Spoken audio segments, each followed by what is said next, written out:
92.7 big FM पर आप सुन रहे हैं यादों का edit box with Nilesh Mishra season 3। दोस्तों, 2 साल के बड़े खूबसूरत रिश्ते के बाद हम इस रिश्ते को और आगे बढ़ा रहे हैं नए नए रंगों के साथ। जो कहानियां मैं सुनाता हूं वो लिखी होती हैं मेरी मंडली ने। जी हाँ, एक राइटर्स की मंडली है जिसको मैं ट्रेन करता हूं, जो बम्बई और भारत के कई और हिस्सों में रहते हैं। मैं उनकी मदद करता हूं बेहतर से बेहतर कहानियां लिखने में और फिर उन्हीं कहानियों को आपके सामने पेश करता हूं। दोस्तों, आज मैं आपको सुना रहा हूं मृत्युंजय सिंह की लिखी कहानी इनाम की रकम। कहते हैं बड़े शहरों में लोगों के लिए छोटी छोटी खुशियां कोई मायने नहीं रखती। वहीं दूसरी तरफ छोटे शहर में रहने वालों को एक छोटी खुशी भी उनके जीवन में कई रंग घोल जाती है। सुरेंद्र मिश्रा घड़ी की टिक टिक से घबरा के ऊंची आवाज में बोले, आरती, तुम्हारी वजह से हर दूसरे दिन मुझे ऑफिस पहुंचने में देर हो जाती है। जब तुम्हें पता है सुबह 9 बजे तक मुझे किसी भी तरह ऑफिस पहुंचना होता है, लेकिन तुम सब जानते हुए भी। मिश्रा जी की आवाज में कोई तलखी या खिसियाहट नहीं थी, बल्कि एक ठोस तर्क था जो वो अपनी पत्नी को समझाना चाह रहे थे। रसोई से आरती खाने के डिब्बे को कपड़े से पोंछते हुए निकली। कितने दिनों से तुमने पालक मेथी के साग के लिए रट लगा रखी थी? सुबह मुंह अंधेरे से रसोई में क्या मैं अपने लिए लगी रहती हूं? आरती अपने साड़ी के पल्लू से हाथ पोंछते हुए बोली। लेकिन सुबह सुबह इतना परेशान होने की क्या जरूरत है? अरे पालक मेथी कहीं भागा जा रहा है क्या? मिश्रा जी कनखियों से आरती की तरफ देख के बोले। जिस बात के लिए थोड़ी देर पहले उन्होंने जो ठोस तर्क दिया था, अब अपनी बात से उन्होंने उसको निरर्थक बना दिया। दोनों बच्चे रिंकी और आशु नीचे खड़े होकर बाइक पे आगे बैठने के लिए लड़ झगड़ रहे थे। नीचे पहुंच के जब मिश्रा जी ने बाइक स्टार्ट कर ली तो आरती ने बच्चों को हाथ हिला के और मिश्रा जी को आंखों से प्यार जता के विदा कर दिया। पति और बच्चों के जाने के बाद आरती ने चैन की सांस ली। कभी कभी आरती को यह सब एक सपना जैसा लगता है। शादी के बाद जब पहली बार आरती मिश्रा जी के साथ कानपुर के इस घर में आई थी तो उसके लिए सब कुछ अनजाना था। अनजाना शहर, अनजाने लोग, अनजाना घर, सबसे पहली बार मिल रही थी। लेकिन धीरे धीरे सब कुछ जाना पहचाना हो गया। अब उसे शहर अपने घर जैसा लगता था। कभी कभी मिश्रा जी बाजार से कोई सामान लेके आते तो आरती कहती, अरे आपने ये बिलौने वाली गली से क्यों खरीदी? वहां हर चीज दुगने दाम में मिलती है। सराफा बाजार से खरीदते ना, आधे दाम में मिल जाती। शहर में कौन सी चीज किस जगह वाजिब दाम में और बढ़िया मिलती है उसको बखूबी पता चल गया था। आरती के लिए शहर में अब कुछ भी अनजाना नहीं था। बच्चे शहर के बढ़िया स्कूल में पढ़ रहे थे, 1-2 दूर के रिश्तेदार भी निकल आए थे। आरती के लिए अब इस शहर में सब कुछ था। आरती को लगता ये सब भगवान की कृपा से ही संभव हो सका है और वो इन सब बातों के लिए भगवान का शुक्रिया अदा करना नहीं भूलती। लेकिन कहते हैं ना कि जब सब कुछ एकदम ठीक और सही चल रहा हो तभी कुछ गलत भी साथ साथ चलने लगता है। और उस दिन भी कुछ ऐसा ही हुआ था जब मिश्रा जी ने घर आके आरती को वो खबर सुनाई।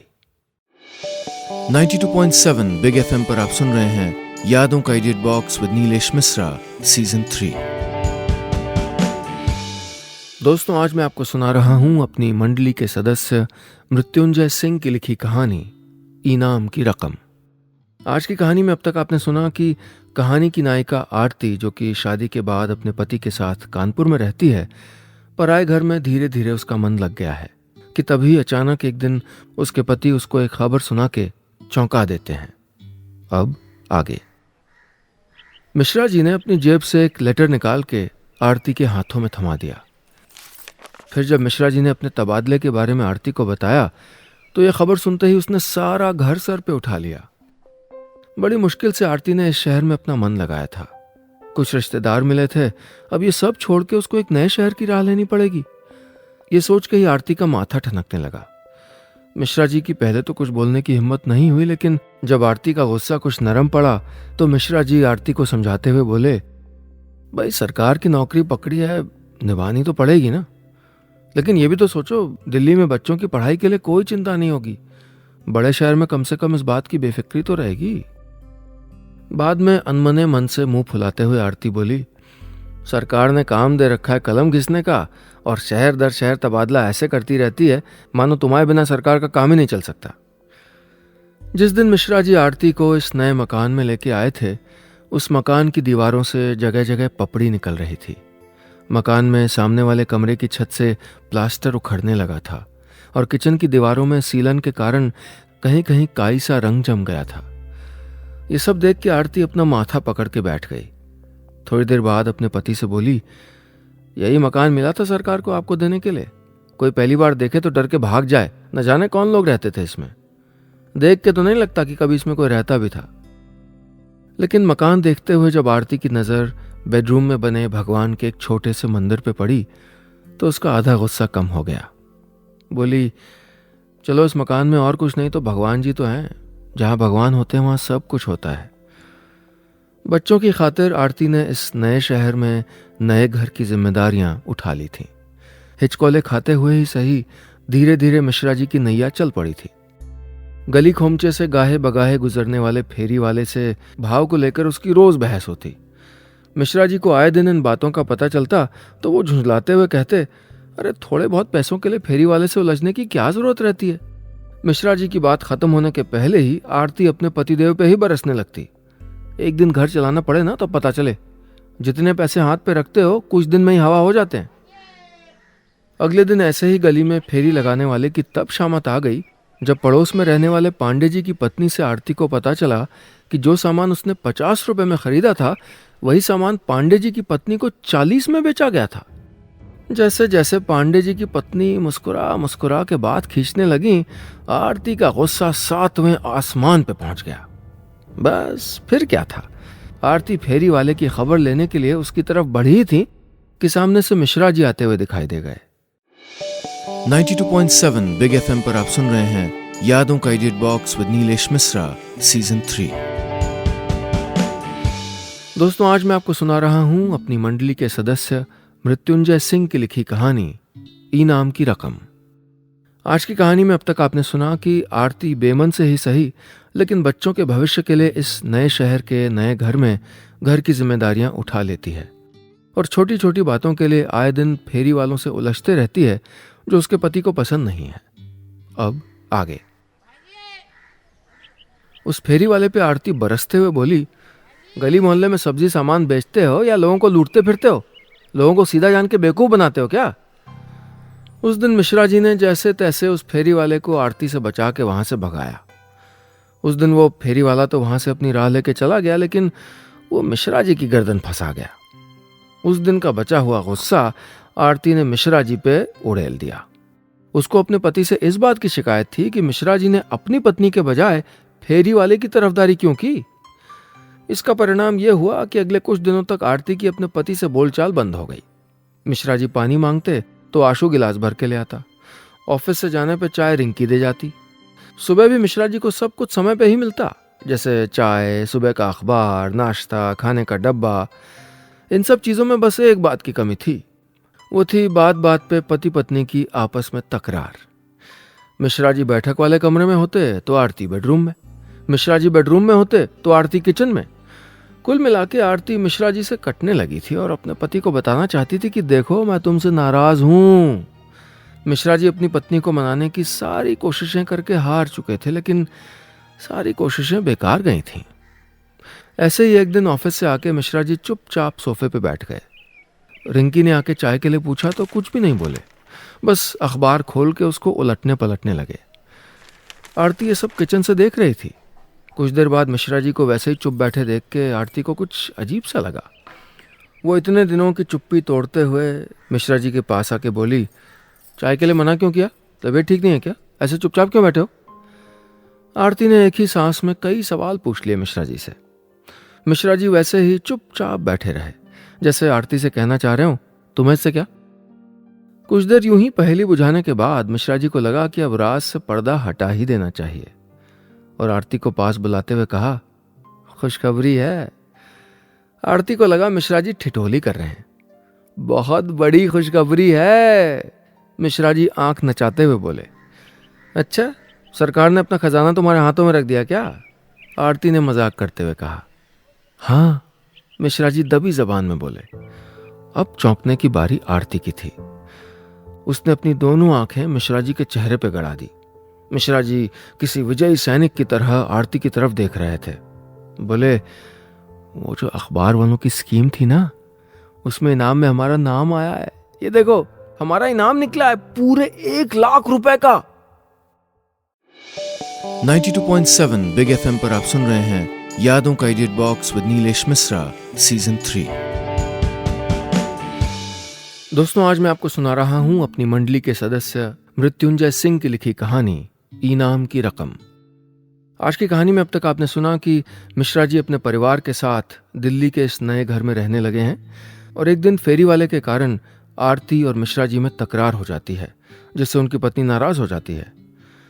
कई दिनों की खामोशी के बाद एक दिन अचानक मिश्रा जी आरती को बताते हैं कि उनको 1 लाख रुपए का इनाम मिलने वाला है। अब आगे। मिश्रा जी जेब से अखबार की कतरन निकाल के आरती को दिखाने लगे। सरसरी निगाह से उस कतरन को देख के आरती उठ खड़ी हुई और तेजी से बेडरूम के कोने में भगवान की मूर्ति के सामने माथा टेक के भगवान का शुक्रिया अदा करने लगी, वहीं जहां आरती ने अपना छोटा सा मंदिर बना रखा था। थोड़ी देर बाद जब वो वापस आई तो मिश्रा जी चौंकते हुए बोले, क्या हुआ? अरे प्रभु की कृपा है, उन्हीं का चमत्कार है, वो सबको देखते हैं, किसी को नाराज नहीं करते। एक बार फिर आरती ने अपने दोनों हाथ जोड़ के हवा में उठा दिए। मिश्रा जी आरती को अपने पास बैठाते हुए बोले, आरती ये बड़ी रकम है, मैं सोच रहा था हमें इसे कहीं सही जगह इस्तेमाल करना चाहिए। गांव में थोड़ा ज़मीन ले लें या फिर बच्चों के नाम फिक्स करके जमा करवा देते हैं। तुम्हारा क्या ख्याल है? ये कहते हुए मिश्रा जी आरती की तरफ देखने लगे। आरती अपनी सोच में डूबी हुई थी, वो वैसे ही सोचती रही। थोड़ी देर में मिश्रा जी बोले, आरती क्यों ना हम इन रुपयों में कुछ और रकम मिला के किश्तों में कार ले लें, ये भी तो एक जरूरी चीज है। आरती अपने पति की बात सुन के एकदम से चौंक गई। उसके होठों पे एक मुस्कान तैर गई, जैसे मिश्रा जी ने उसके मुंह की बात छीन ली हो और वो सोच रही हो कि अब मैं क्या कहूं, मेरी बात तो तुमने कह दी। फिर कुछ याद करते हुए मिश्रा जी बोले, वैसे हम डाउन पेमेंट बढ़ा सकते हैं। आरती ने आंखें छोटी करके मिश्रा जी की तरफ देखा। मिश्रा जी आगे बोले, अगर हम अपनी केदारनाथ की यात्रा टाल दें, उससे काफी रुपए बच जाएंगे। ये कह के आरती के जवाब की प्रतीक्षा करने लगी। आरती कुछ सोचने लगी। उसने एक बार बेडरूम वाले मंदिर की तरफ देख के हाथ जोड़े, जैसे माफी मांग रही हो, और फिर बोली, लेकिन अगले साल जरूर चलेंगे। मिश्रा जी ने चुपचाप हाँ में सर हिला दिया। फिर एकदम से आरती कुछ याद करते हुए बोली, हम केदारनाथ नहीं जा रहे हैं, ये बात मीनू भाभी को भी तो बतानी पड़ेगी। मिश्रा जी ने कहा, हाँ ऑफिस से जगदीश को फ़ोन कर दूंगा। कार की बात घर से होते हुए सारी कॉलोनी में धुएं की तरह फैल गई। दोनों बच्चे जितने रंग पहचानते थे, उनमें से अपनी पसंद के रंग पे मुहर लगवाने के लिए आरती और मिश्रा जी के सामने पैरवी करने लगे। पापा ब्लू कलर की लेना, मुझे ब्लू बहुत पसंद है। रिंकी कहती, नहीं नहीं ब्लू कलर नहीं, व्हाइट कलर की लेना। अरे बुद्धू, व्हाइट कलर की होगी तो रोज रोज गंदी नहीं हो जाएगी। आशु रिंकी की नासमझी पे अपना हाथ झटकते हुए कहता, पापा रेड कलर की लेना, मेरे क्लास में किसी के घर पे रेड कलर की कार नहीं है। मिश्रा जी बच्चों की बातें सुन के हंसने लगते। इनाम की बात ने घर के सभी छोटे बड़ों को तरोताजा कर दिया था। मिश्रा जी जब आरती से चाय मांगते तो अब उन्हें सिर्फ चाय नहीं, उसके साथ हमेशा कुछ न कुछ खाने को भी मिलता। कभी भजिया, कभी नमकीन और कभी कभी पकौड़े भी। ऐसे सिर्फ चाय थोड़ी अच्छी लगती है जब तक उसके साथ कुछ खाने को ना हो। आरती चाय का प्याला मिश्रा जी को देते हुए कहती। जैसे जैसे इनाम की रकम मिलने का दिन करीब आ रहा था, उसी तेजी से आरती में एक नई फुर्ती भी समाने लगी थी। एक तरह की चंचलता, एक अनदेखा उत्साह, धीमा लेकिन ठोस। रोज की तरह उस दिन भी मिश्रा जी अपने परिवार के साथ बैठ के खाना खा रहे थे। सामने टीवी पे कोई समाचार चैनल लगा था। मिश्रा जी ने उसमें एक खबर सुनी और मिश्रा जी खाना छोड़ के एक टक टीवी की तरफ देखने लगे। जब आरती ने वो खबर सुनी तो उससे भी रोटी का कौर तोड़ा नहीं गया। 92.7 बिग एफएम पर आप सुन रहे हैं यादों का edit box with Nilesh Mishra season 3। दोस्तों, आज मैं आपको सुना रहा हूं अपनी मंडली के सदस्य मृत्युंजय सिंह की लिखी कहानी इनाम की रकम। आज की कहानी में अब तक आपने सुना कि मिश्रा जी को जो इनाम की रकम मिलने वाली है, उस रकम से कार खरीदने की बात से कैसे आरती एकदम बदल गई है। घर में उसने छोटे छोटे ढेर सारे बदलाव कर दिए हैं, लेकिन तभी एक दिन टीवी पे समाचार देखते हुए एक खबर सुन के दोनों पति पत्नी चौंक जाते हैं। अब आगे। टीवी पे खबर चल रही थी कि पास के राज्य उत्तराखंड में अचानक से आई बाढ़ में सैकड़ों हजारों लोगों के घर बर्बाद हो गए थे। मिश्रा जी टीवी पे खबर देखते हुए अपनी जगह पे बैठे रह गए।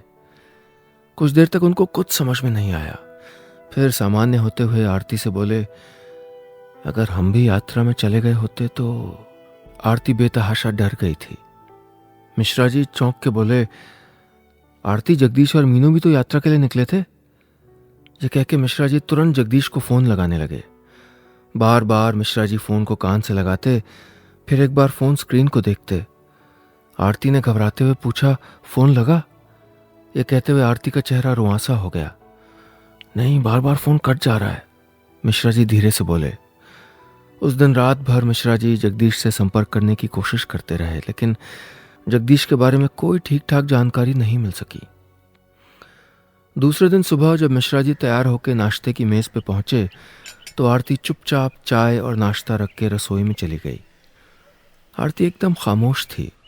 रोज की तरह उसका बोलना बंद था। मिश्रा जी को थोड़ा अजीब लगा। वो ऐसे गुमसुम कभी नहीं रहती थी, चाहे उसकी तबीयत ही खराब क्यों ना हो। वो पूछना चाहते थे लेकिन उन्होंने उस समय कुछ नहीं कहा और फिर से जगदीश के सभी परिचितों से जगदीश और मीनू के बारे में पता लगाने लगे। लेकिन अपनी तरफ से सारी कोशिशों के बाद भी उनको जगदीश के बारे में इतना ही पता चल सका कि अभी तक कोई खबर नहीं है। शाम को मिश्रा जी ने देखा कि आरती चुपचाप बैठी थी। मिश्रा जी पीछे से आके बोले, क्या बात है, इतनी उदास क्यों बैठी हो? तबीयत तो? मिश्रा जी थोड़ा चिंतित होके बोले, नहीं बस ऐसे ही, आरती ने धीरे से कहा। वो कल रात टीवी पे जब से खबर देखी है तब से मन भारी लग रहा है। मीनू और जगदीश की भी अभी तक कोई ठीक ठाक खबर नहीं मिली है, मुझे घबराहट हो रही है। बोलते बोलते आरती की आवाज कांपने लगी। मिश्रा जी ने देखा कि आरती के होंठ थरथरा रहे हैं। उसकी आंखों के पोरों में आंसू भर आए। अभी तक मिश्रा जी आरती को एक टक देख रहे थे। उन्होंने उसका माथा चूमते हुए उसको गले से लगा लिया। तभी मिश्रा जी का फोन बजा। उन्होंने देखा उनकी माँ का फोन था। मिश्रा जी बात करते करते कमरे से बाहर निकल गए। आरती ने सुना कि मिश्रा जी फोन पे लगातार सवाल पूछे जा रहे थे। जब वापस कमरे में आए तो एकदम खामोश थे। जब आरती ने मिश्रा जी को देखा तो मिश्रा जी की आंखों से आंसू निकल रहे थे। जगदीश और मीनू नहीं बच पाए थे। 92.7 बिग एफएम पर आप सुन रहे हैं यादों का edit box with Nilesh Mishra season 3। दोस्तों, आज मैं आपको सुना रहा हूं अपनी मंडली के सदस्य मृत्युंजय सिंह की लिखी कहानी इनाम की रकम। आज की कहानी में अब तक आपने सुना कि टीवी पे बाढ़ की खबर देख के मिश्रा जी और आरती परेशान हो गए हैं। इस हादसे की खबर से आरती एकदम घबरा जाती है और उसको रोना आ जाता है। मिश्रा जी उसको समझाते हैं कि तभी मिश्रा जी को उनकी माँ का फोन आता है और उनकी आंखों में आंसू आ जाते हैं। अब आगे। आरती ने जब जगदीश और मीनू की खबर सुनी तो फपक फपक के रो पड़ी। मिश्रा जी के कहने से पहले ही शायद उसको इस बात का अनुमान हो गया था। जैसे तैसे मिश्रा जी आरती को चुप कराने की कोशिश करने लगे। कभी कभी दूसरों का दुख भी हमको अपना लगने लगता है, क्योंकि उस दुख में हम अपनी ही छाया देख लेते हैं। जगदीश और मीनू कानपुर में मिश्रा जी के पड़ोस में रहते थे। कहने के लिए वो पड़ोसी थे, लेकिन दोनों घरों में एक परिवार जैसा रिश्ता था। मिश्रा जी जगदीश को अपने भाई की तरह मानते थे। आरती जब शादी के बाद पहले पहले कानपुर आई थी तो मीनू ही थी जिसकी वजह से आरती को पराए शहर में भी कभी अपने घर की कमी महसूस नहीं हुई। समय कैसा भी हो, अच्छा बुरा, वो कभी ठहरता नहीं है, गुजर जाता है। कुछ दिनों में आरती भी पहले की तरह सहज हो गई, लेकिन उसके व्यवहार में एक ठहराव आ गया था। अब वो पहले की तुलना में शांत रहने लगी थी।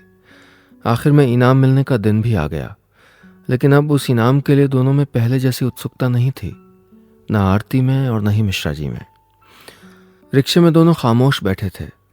शायद चाह के भी बातों का कोई सिरा उनकी पकड़ में नहीं आ रहा था। आखिरकार आरती ने ही चुप्पी तोड़ते हुए कहा, जानते हो अभी भी वहां हजारों लोग फंसे हैं जिनकी कोई खबर नहीं है। मिश्रा जी केवल हाँ कह के चुप हो गए। इतने में अखबार का दफ्तर आ गया। दोनों अखबार के दफ्तर से इनाम की रकम लेकर कार शोरूम जाने के लिए रिक्शे का इंतजार करने लगे। मिश्रा जी ने रिक्शा रोक के आरती को जब बुलाना चाहा तो आरती खुद में ही खोई हुई थी। मिश्रा जी की आवाज़ लगाने पे भी वो सुन न सकी। वो उसको बुलाने आगे बढ़ते तब तक रिक्शा वाला आगे निकल गया। मिश्रा जी आरती के सामने पहुंचते ही बोले, क्या हुआ, चलना नहीं है? आरती सामने वाले मंदिर की तरफ देख रही थी, मानो मिश्रा जी के सवाल का जवाब उनसे मांग रही हो।